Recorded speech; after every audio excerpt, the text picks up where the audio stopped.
So Ayurveda மருத்துவம் இல்லைங்களா, ரொம்ப நல்ல மருத்துவம். மார்க்கத்தில் அனுமதிக்கப்பட்ட ஒரு மருத்துவம். ஜாயிஸ் இருக்குது. மேலும் வந்து இந்த அலோபதி சிஸ்டத்தை விட ஆல்டர்னேட்டிவ் சிஸ்டம் ஆஃப் மெடிசன் ரொம்ப நல்லது. அதில் சைடு எஃபெக்ட்ஸ் இல்லை.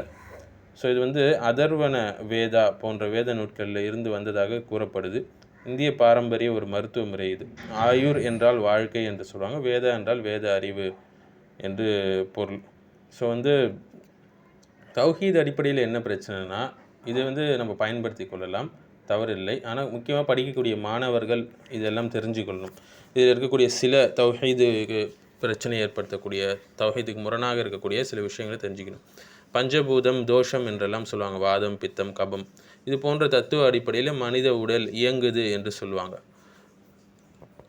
ஸோ குணம் தருபவன் அல்லாஹ் மட்டும்தான். ஒரு சக்தியோ, ஒரு கிரகமோ, ஒரு தத்துவ சமநிலையோ, இது போன்றவற்றை சுயசக்தியாக நம்புவது தௌஹீதில் குறைபாடை ஏற்படுத்தக்கூடிய ஒரு விஷயமாக இருக்குது. அது அல்லாஹ்வுடைய நாட்டமின்றி அது தனியாக இயங்கும், தனியாக குணப்படுத்தும் அப்படின்னு நம்புவது வந்து ஒரு தௌஹீதுல குறைபாடை ஏற்படுத்தக்கூடியதாக இருக்குது.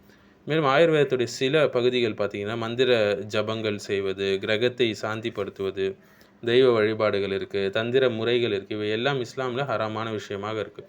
ஸோ வந்து மந்திரம் வந்து அந்த ருக்கியா, ஷிர்கான ருக்கியாக்களாக இருந்தால் அது ஹராமானது, மருத்துவ முறைகளாக இருந்தால். சுனன் அபுதாவுதில் ஹதீஸ் பார்க்கலாம். மேலும் வந்து வேத தத்துவத்தின் அடிப்படையில் இது அமைஞ்சிருக்கு.